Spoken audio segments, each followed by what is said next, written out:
My husband, Brian, has always looked down on me and has thrown all the housework and childcare behind me. He returned from his job assignment away from his family, and he left his phone on the sofa and went to take a shower. As the phone rang, I glanced at Brian's phone and saw a message from a woman. I know the passcode. My heart skipped a beat as I read the message on Nora's open screen. Let's go on a date next month. It's our 10th wedding anniversary. Looking at the phone screen together, Connor spoke with a bitter expression. I sue him cheating. What? On the last day of the school trip, I spotted them. On the image displayed on Connor's phone, Brian was seen kiddling with a young woman and entering a hotel. A sense of emptiness washed over me. It seems like I've been cheated on for 10 years. I find Nora and Connor looking at me with concern as I sob. Soon, Nora and Connor express their anger openly. We'll show him hell and make him regret it. I won't forgive him even if he begs. And then my children's attack on my husband began. I'm Julia, a 50-year-old housewife. I've been married to Brian for 14 years this year. I met Brian through a marriage introduction agency. I was attracted not only to his stable income from working in a large company, but also to his refreshing demeanor and bright smile. After our marriage, I quit my full-time job because Brian wished I could be home when he returned. However, things changed drastically after we got married. Brian started looking down on others and would casually make hurtful remarks with a smile. While we were dating, Brian would gaze affectionately at babies in strollers and talk to me with passion. 2 kids would be nice, don't you think? 1 boy and 1 girl. That's the ideal. Yeah, it sounds lively and fun. However, despite having such a conversation, Brian dumped the baby care on me just 1 month after giving birth. I just returned from hospital, so I'm still not feeling well. If you're not good at housework, at least help with Connor's care. I desperately conveyed this, but he brushed me off with a bored expression. What are you whining about? Taking care of the baby is a mother's job, right? Besides, you're a stay-at-home mom with no job, so you should be fine even if you don't sleep. There's no way I'm fine. I feel so dizzy, and it's stuff every day. Even so, you expect me to help while I'm working? That's ridiculous. Brian snaps. I'm earning the salary to support you guys. You're supposed to take perfect care of Connor and handle the housework. It's only natural for both of us to fulfill our roles. What's the problem? Of course, I'm grateful that you're earning the salary. I really appreciate it. But, Brian, you're Connor's father, right? Can't you at least take over things like giving him a bath or changing diapers, even just on weekends? As I tearfully pleaded, Brian glanced at sleeping Connor in the crib and uttered a surprising remark. I can't stand it, you know? What did you say? Well, babies, they're smelly and dirty, right? I'm a clean freak, so I really hate getting dirty. But I can at least hold him. I was dumbfounded, and he delivered another blow. Also, Julia, you look kind of grungy lately, don't you? What? He said with a somewhat exasperated expression as he frowned at me. After giving birth, Your figure got messed up, and you stopped dressing nicely. You're running around with your hair all disheveled, taking care of Connor. You don't look like a woman anymore. That's unavoidable, isn't it? I couldn't help but yell. Brian, you have no idea how tough it is for me every day. Feeding milk every 2 hours, rushing whenever I hear crying. I'm always putting myself second. That's the kind of life I'm living. That's just an excuse, isn't it? Actresses and all, they give birth and go back to work right away with their figures intact. They look gorgeous. It's just your lack of effort. Mocked in such a way, I was speechless. And then, some time later, when I expressed anxiety about Connor not eating his baby food, Brian bluntly dismissed it. It's because your cooking sucks. What? I have to put up with it every day. Babies are honest, you know. Laughing loudly, I felt like crying. While dumping all the housework and childcare on me, Brian constantly criticized me. Again and again, Brian would compare me to other women and criticize. The lady next door always looks beautiful, doesn't she? It's hard to believe she has a high school-aged son. She always has her long hair nicely done. Brian, enchanted, I retorted with a scowl. I also want to go to the hair salon for the first time in 6 months. Can you watch Connor? Then Brian raised his voice. No way! Why me? Just for half a day, please. Hey, you make time for things that matter to you. Brian said mockingly. Unlike you, I only have weekends off. You're not planning on taking those away, are you? Or making me work at home? I retorted, not backing down. Brian, you spend weekends going out or playing games at home, enjoying your time off, but I don't get any break, not even for a second. Well, that's what being a mother is all about.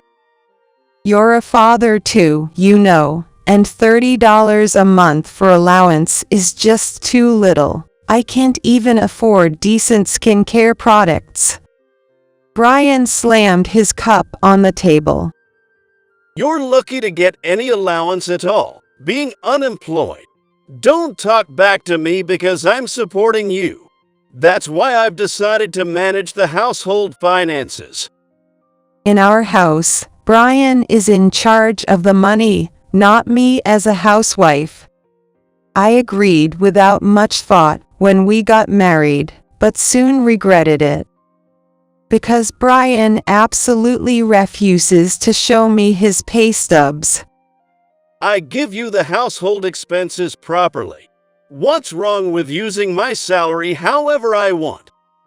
Whenever I ask to see the bank account or his pay stubs, he always gets annoyed, so I eventually gave up pushing it. Even when Brian is at home on his days off, he only plays with Connor a little and doesn't care about his son. So, it's hard to say that Connor has a strong attachment to Brian, but I couldn't bring myself to take away his father. As a full-time homemaker, I had already considered the risk of divorce with a young child. The year Connor entered elementary school, I became pregnant with our second child. Though my affection for Brian had cooled, I couldn't abandon the dream of having 2 children. After experiencing a miscarriage once before, I felt overjoyed at the arrival of this baby. Brian also wanted a daughter, so there was a faint hope that if a girl was born, he would show some affection. I had the faint hope. However, unfortunately, just before the summer vacation of elementary school, Brian received a transfer order to a rural area. What will you do? Will you come with me? I shook my head. Connor has just settled into elementary school, and I have mommy friends here, so I want to raise the children here.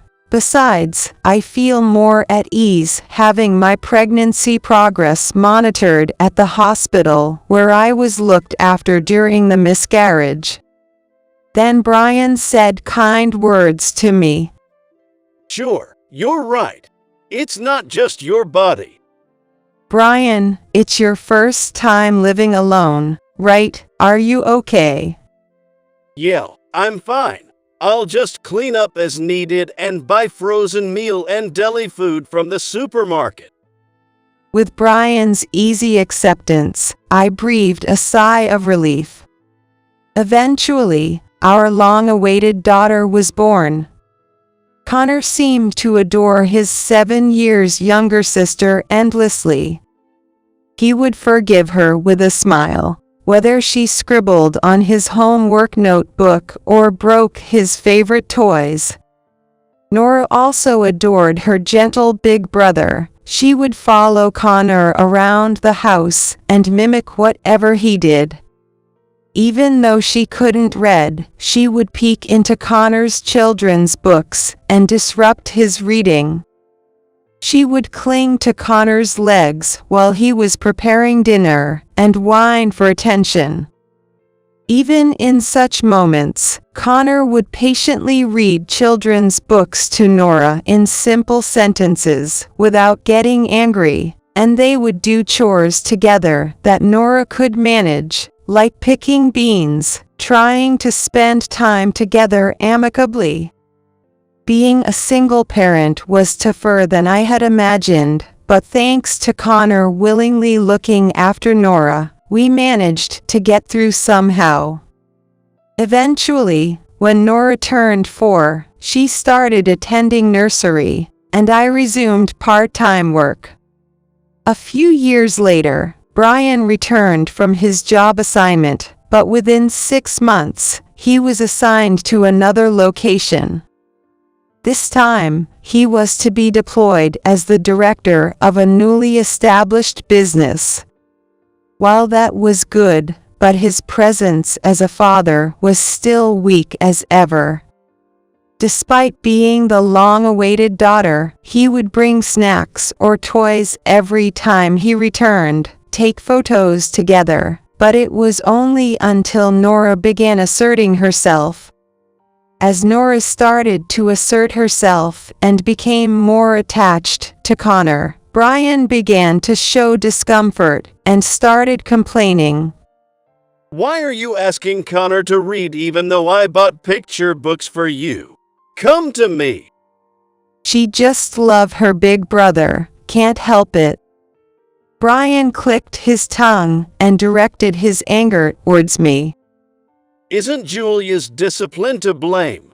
I bet after I leave, you're filling the kids' heads with bad things about me. At that moment, Nora, who overheard the conversation from the hallway, rushed into the living room and intervened. No, that's not it, Dad. Even when you come back, you only play games and don't play with Nora, right? But Big Brother plays with me at the park and listens to my nursery school stories. That's why I like Connor better. I was amazed at Nora's innocent tone expressing her opinion. As expected of a girl, she's still in nursery school but acts so grown up. Beside me, Brian, whose fatherly dignity had been wounded, retorted with a flushed face. Oh, is that so? I hate bratty kids like you too. Hey, don't talk to your kids like that. Julia, it's because of your bad discipline. It's outrageous for kids to oppose their father. Brian, glaring at Nora and me, packed his bags and returned to his new assignment location. With his consistently arrogant remarks, It was no wonder Brian wasn't well liked by the kids. It was his own doing. Even if the kids didn't say it out loud, I could tell from their distancing toward Brian. The moment Brian returned home, he would sprawl on the couch, playing games on his phone or laughing at videos. Both Connor and Nora would emerge from their rooms upon his arrival. But when they approached, Brian would brush them off with comments like "shut up" or "I'm busy, go away," so they've stopped engaging with him lately. I couldn't understand why he bothered coming home every month when he had no intention of spending time with the family. However, the reason became clear at a neighborhood gathering recently, and I was dumbfounded. Julia's husband is on assignment in Washington, right? Coming home every month to see the kids, that's admirable. Connor and Nora must be thrilled. What a great dad. Well, yeah. I returned a vague smile. I endure being the talk of the neighborhood, but I wonder what the residents would look like if I were to lay bare the truth. School events don't matter to fathers. Nora's piano recital. Connor participating in a debate competition. You should handle those. Don't waste my precious paid time off on such things. He's a father, yet he spouts such lines. The children have grown up to be good kids, taking Brian as a negative example. Nora, attending the local elementary school, serves as a class representative, while Connor has entered one of the top high schools in the state. Inheriting Brian's intelligence, he's currently enrolled in the advanced class. He's a kind child who doesn't flaunt his intelligence like Brian or look down on others, but rather, he's considerate of his family. Nora, lively and assertive, also serves as a class representative and has many friends. It's surprising how different their personalities are, considering they are siblings. As autumn approaches, I purchased a black Boston bag and a large backpack. Connor will use them on his school trip.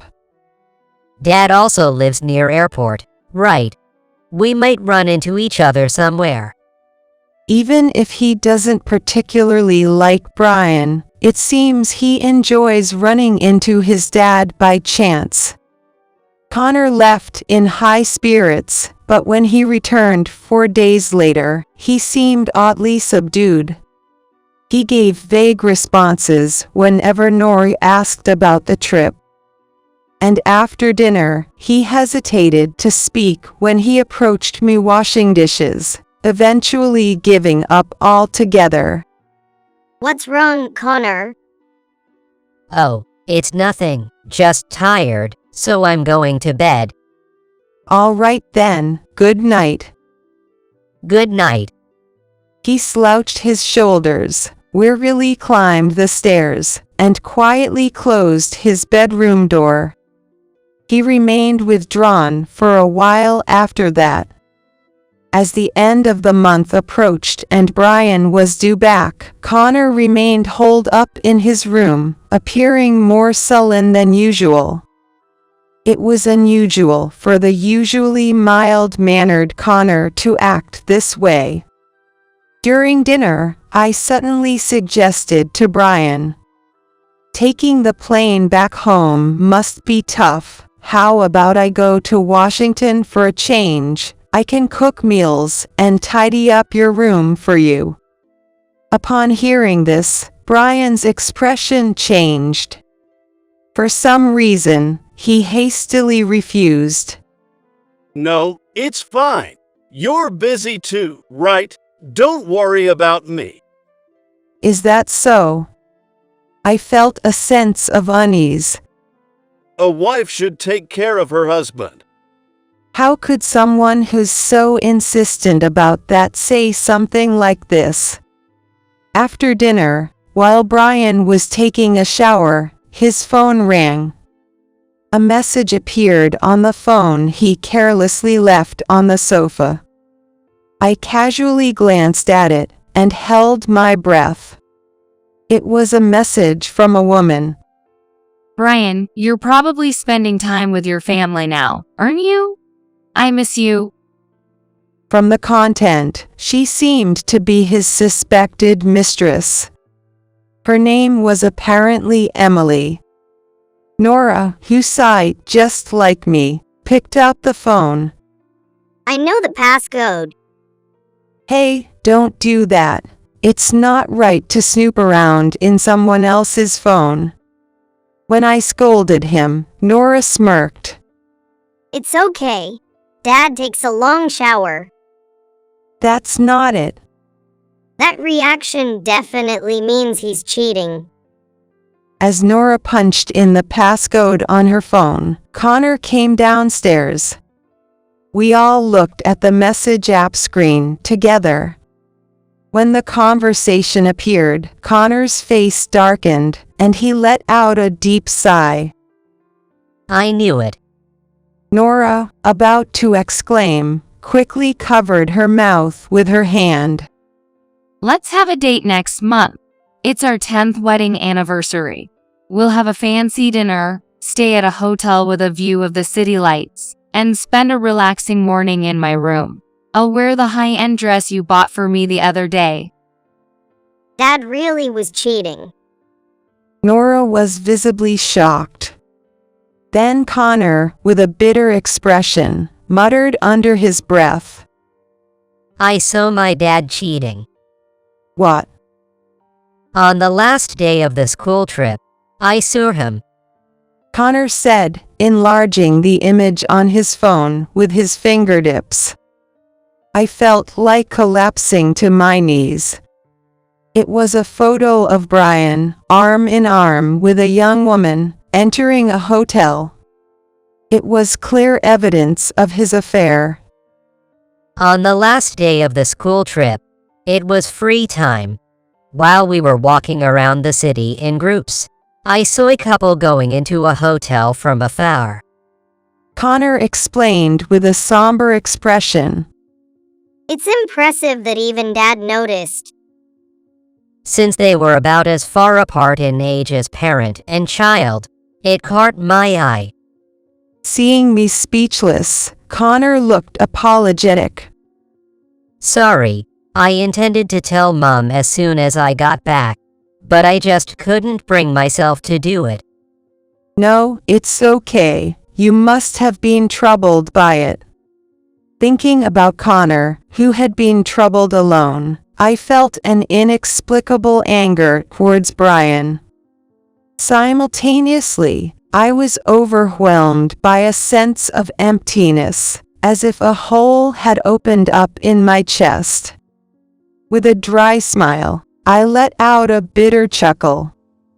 It seems like I've been cheated on for 10 years. All I can do is laugh now. 10 years? The message says congratulations on our 10th wedding anniversary. Nora's eyes widened significantly at Connor's explanation. 10 years. That's when I was in your belly. And it's been going on since then. That's unbelievable, seriously. I attempted to say something light-hearted as I sat down on a chair, but I failed miserably. A surge of emotions rose to my throat, and tears streamed down uncontrollably. Nora and Connor looked at me with concern as I sobbed. It felt embarrassing to cry in front of my children. I fought that way, yet I couldn't contain my emotions. I had convinced myself that Brian's unusual kindness during Nora's pregnancy was because of the miscarriage I had before her. But that wasn't the case. He just wanted to alleviate his guilt from cheating. with tears streaming down my face as I sniffled and wiped them away with the back of my hand. Nora asked Connor in front of me. Connor, you're not going to let this slide, are you? Of course not. Connor replied, his voice filled with renewed anger. As they both looked at me with expressions of fury, Nora declared, We won't let Dad get away with this anymore. We'll show him hell and make him regret it. Yo, I won't forgive him even if he begs. I feel warm with joy. Despite the insensitivity of it all, I felt reassured by the solidarity of my siblings. It wasn't the time for me to cry and sob. I reminded myself that I needed to become stronger.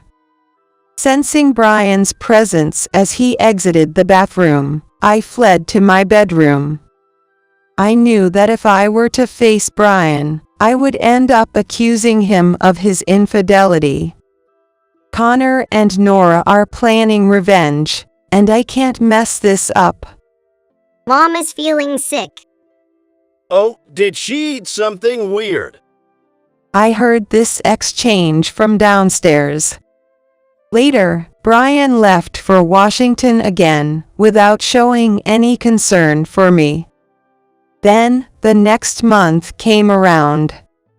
On the eve of the day Emily referred to as their 10th anniversary in a message, my kids and I flew to Washington. We checked out of the hotel early the next morning and waited for Brian and Emily in front of Emily's apartment. After about an hour, Brian and Emily arrived from across the street. Seeing Brian's sloppy smile while holding hands with Emily filled me with intense disgust. Emily, wearing a high-end dress, looked surprisingly beautiful for a woman having an affair with a middle-aged man. Despite being young and having plenty of options, I couldn't help but wonder why she chose Brian. Their pairing, with an age gap like parent and child, was quite conspicuous, and Connor noticed it immediately, which didn't surprise me. Brian, with a beaming smile, froze when he saw us standing in front of the apartment entrance. His color drained from his face in an instant. Oh, why? He tried to come up with excuses while disentangling himself from Emily's grip, but he couldn't find the right words. Who are these people, Brian? Do you know them? Emily asked in a nasal tone, then seemed to realize. Oh, maybe your wife and kids. Wow, coming all the way to Washington is so over the top. Brian, giving up on excuses, hoarsely asked. How did you find out about this place? During the school trip, I saw Dad and her entering a hotel. I followed you after you left and ended up here. Connor explained with a grim expression. So, we know everything. There's no point in making excuses now, Dad. Yo, enough standing around. Let's go to Emily's room. I urged, and Brian and Emily immediately tensed up. I bet Julia put them up to this. Letting their kids do something like this? She's such a lousy mother. Why do we even have to let them in? Let's go, Brian. I retorted sharply as Brian and Emily started to walk away again. A guy with no hint of fatherly qualities has the nerve to say that, Emily, we can make a big fuss here. The residents came out from the front door of the apartment. Emily said hello, so apparently, they are her neighbors. Emily shot me a glare of disdain before hurrying towards the apartment entrance. Without shutting us out, she allowed us to join them in the elevator. Good job. I nodded along with Connor and Nora, giving them a thumbs up in return. When we entered the apartment, Megs and bowls for two were lined up in the cupboard. There were even toothbrushes and razors that appeared to belong to Brian in the bathroom. Seated on the living room sofa, I spread out the investigation report handed to me by the private detective on the table. Brian, looking astonished, remarked, "You hired a detective?" "That's right. Thanks to that, I found out something interesting," I replied with a smile directed at Brian and Emily. "You two have been cheating for 10 years. That's right. And you have kids, too." There was a momentary pause, but Brian quickly confessed. "Yeah, that's correct." "And are you paying child support?"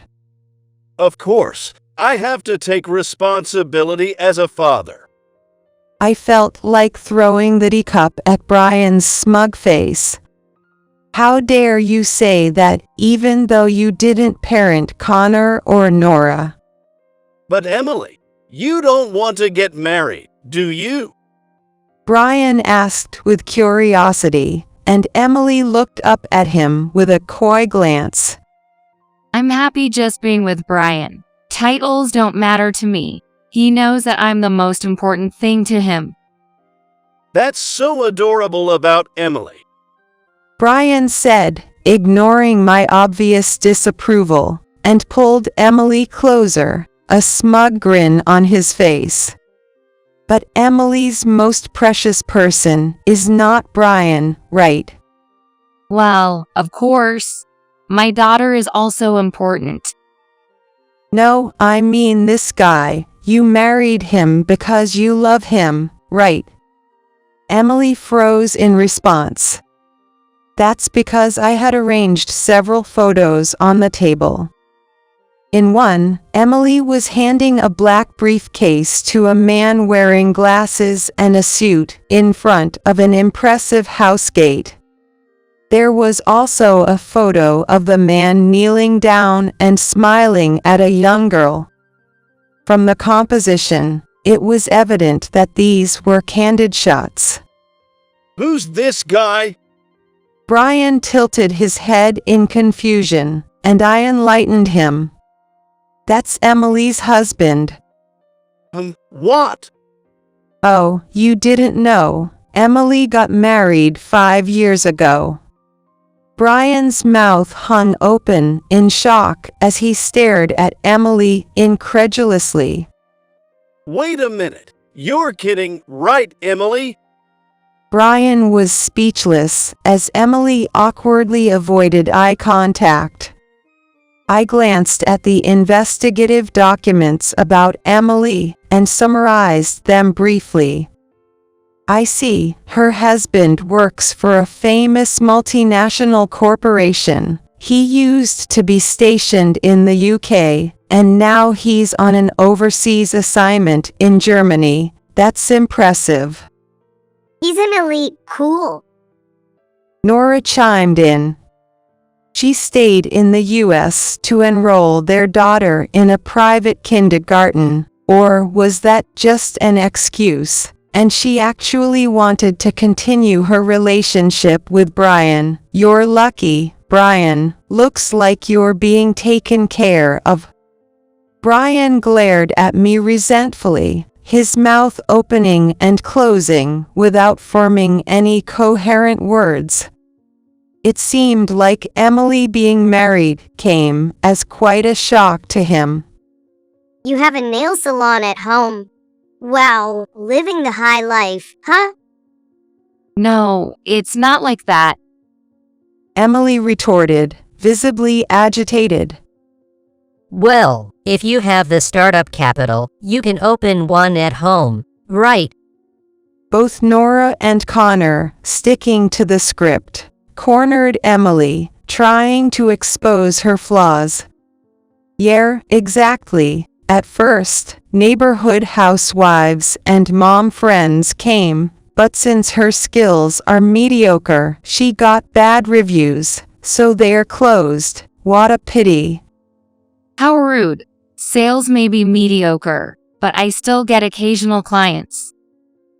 As Brian, sitting next to her, started to look more and more grim, Emily seemed oblivious. Emily, is it true that you were married? Emily, facing Brian, momentarily flinched at his stern tone, but quickly softened her demeanor and apologized in a submissive tone. I'm sorry, Brian. I kept it from you until now. But my feelings for you are sincere. But, Emily. Hey, look, her daughter is so cute. Shh, can you guys keep it down for a bit? I, along with Connor and Nora, leaned in to look at her daughter's photo, letting out excited sounds. Hey, she really looks like someone. Emily's husband, right? Yeah, totally. She takes after her dad. Brian's eyes widened. Snatching the photo we were looking at as if to confirm, he trembled as he gazed at it. And no wonder, the picture of Emily's husband and daughter standing side by side was like looking at identical twins. My husband and Brian look so alike. So, it's no wonder our daughter takes after my husband. As Emily started making this absurd excuse, the kids and I burst out laughing. Emily's husband was fair-skinned, slender, with a gentle demeanor. Brian, on the other hand, has a chiseled face, tan and muscular body. Finding common ground between the two was a challenge. Why don't you just admit it? She's not Brian's, she's your husband's. As I said this, stifling laughter, Brian muttered in a somber voice, still hunched over beside Emily. I've been shelling out $800 a month in child support for someone else's kid. $800, that's double the going rate. Brian, the show-off that he is, probably nodded with a smug expression. Thinking he could fool me since he controls the household finances. With a solemn expression, Brian continued, I pay the rent for this apartment. Then there's my daughter's ballet lessons, her clothing expenses, even bought her the latest gaming console. I was told she couldn't spend much time with me because she stays at her grandparents' house most of the time, and I just accepted it. Brian's face was turning red all the way to his neck. And all of that vanished into the stupid nail salon startup capital. In a menacing tone, Emily flinched momentarily, but quickly retorted, What's wrong with getting money from a rich guy? It takes money to make dreams come true, you know? Rolling her eyes and ranting like that, she seemed like a completely different person from the one who was cozying up to Brian just a moment ago. Seeing Brian's surprised expression, she smirked and continued defiantly. Yeah, that's right. I was bored while my husband was overseas, so I decided to hang out with Brian, whom I met at a bar. He brags about being an elite even though he earns less than my husband. I thought I'd fleece him for some cash. Brian's expression shifted to one of despair. My husband returned from the UK, but as soon as he found out I was pregnant, he left for Germany. When I casually mentioned to him that I might be pregnant with Brian's child, he was overjoyed. It's strange, considering he already have a daughter. I couldn't help but share Emily's exasperated smile. Once the baby's born, he won't lift a finger to help. Working overseas is so cool. Your husband looks really smart, doesn't he? Nora's innocent voice made Emily beam with pride. Well, yeah. But Brian's also making a good income, right? He's given me quite a bit of money. The kids and I exchanged looks. When I glanced at Brian, he averted his eyes guiltily. Well, his salary is decent, though. But my dad is struggling with his debt. Emily's eyes widened. Really? Brian's been piling up debt just to support you, I explained calmly. His savings dried up long ago, and he's stuck in credit card debt hell. Right now, most of his salary goes towards paying off loans. Emily tilted her head. So, how are you getting by now? I'm managing with my salary. This time, it was Brian's turn to widen his eyes. Aren't you just working a low-paying part-time job? Forget already. I told you that once Nora started elementary school, I'd become a full-time employee. I retorted, frustration evident in my voice. Now I'm a branch manager, earning a salary similar to yours as a supervisor.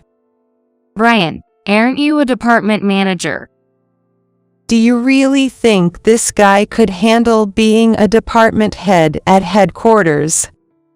As the children nodded in agreement, Brian's expression turned sourer, unable to refute the truth.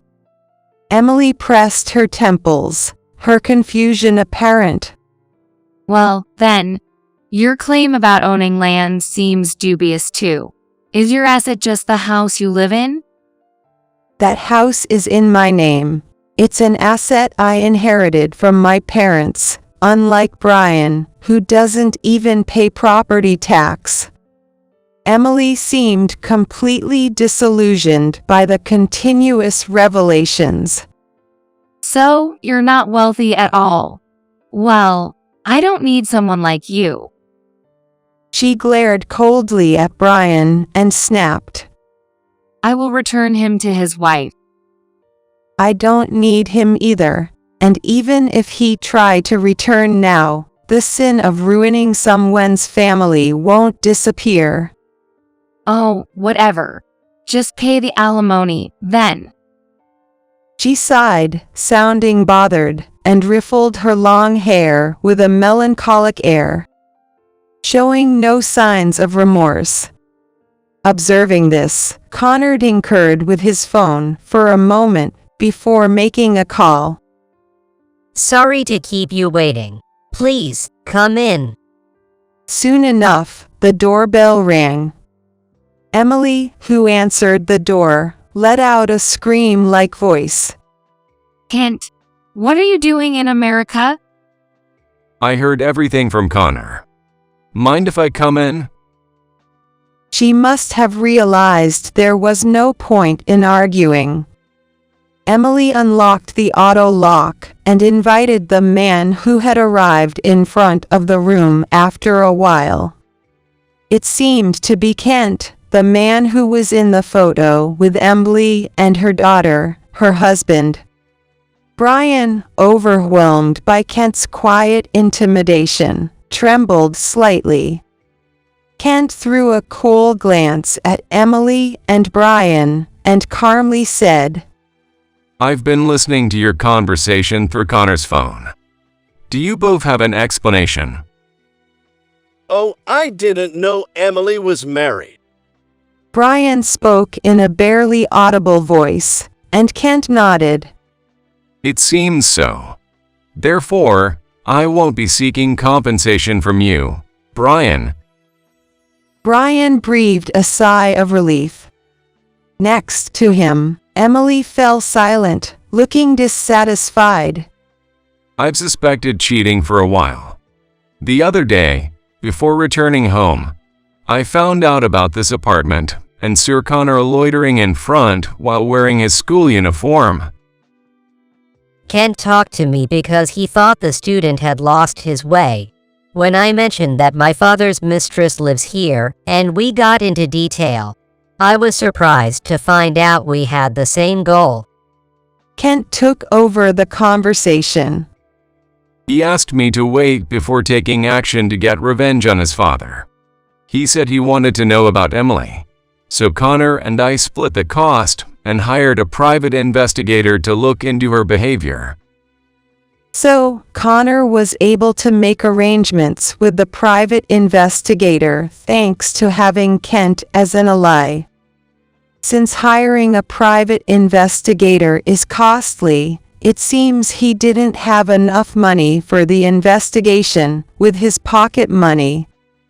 I also wanted to know what happened while I was away from America. So, I pretended to return to Germany and stayed in America, keeping in touch with Connor. Of course, Nora and I also heard about it from Connor. I thought it would be best to have him come out last and deliver the final blow to Emily. Sure enough, Emily turned pale and held her head in her hands. Emily, let's get a divorce. I'll take custody of our daughter. If you love money that much, cozy up to some CEO and get remarried. I'm already 30 years old, you know? It's not easy for me to remarry. Besides, without your salary, how do you expect me to live? Emily clung to Kent, looking like she was on the verge of tears. Kent gently released Emily's hand and spoke frankly. You should work hard and support yourself. Depending on a man for money won't lead to a stable life anyway. Kent turned to me, Connor, and Nora, and apologized. I apologize for the trouble my wife has caused. You don't need to say that. It's okay. I replied, so. Since you three need to talk things out, we'll take our leave. Yo, that's a good idea. We got up from the table and headed towards the entrance. Then Brian, who followed us, apologized to me at the door. Julia, I was wrong. Please forgive me and don't divorce me. Why don't you want a divorce? Nora asked curiously, and I explained. Because he wants me to take over his debts for him.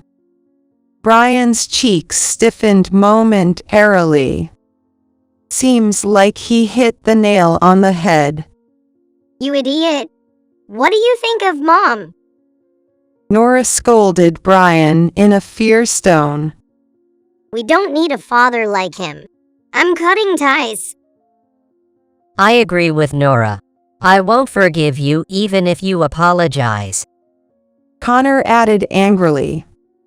I'll send the divorce papers to you tomorrow. Fill out the form and submit it. But, hey, wait. Brian whimpered as the door closed in front of his face. According to what Connor heard, Kent indeed delivered the divorce papers to Emily as he promised. Of course, he also demanded alimony and won custody of their young daughter. Being kicked out of their splendid mansion, Emily sought refuge at her parents', only to face their fury. For the time being, Emily repaid Kent and me the lump sum alimony using money borrowed from her parents, and now she's working multiple part-time jobs day and night without rest to repay her parents. Additionally, Brian hesitated to submit the divorce papers to the authorities, even after I sent them to his apartment in Washington. He was serious about making me pay off his debt. I sent him a message asking him to file the divorce papers soon, and he responded with a furious response. Please, reconsider the divorce. Don't you need me? You'll regret it if you leave me. He was so persistent that I had to inform him through a lawyer that if he continued to drag his feet, I'd take him to court. Finally, he seemed to give up. Brian filed for divorce and transferred the alimony to my account. Although the reason for the divorce was kept secret at work, once a close colleague leaked it, it spread throughout the company like wildfire. Feeling uncomfortable, Brian quit his job and now supports himself with part-time work. He's been estranged from me and the children, toiling tirelessly every day just to repay his massive debts. There's no joy in living, he complains to his colleagues. Feeling lighter without Brian, I've been spending busy yet fulfilling days with Connor and Nora. This incident showed that Connor, who has a quiet personality, has a surprising ability to take action. Moreover, Nora, who has a sharp tongue, has shown her gentle, caring side towards her mother. From now on, I want to protect my precious children and live in harmony with them.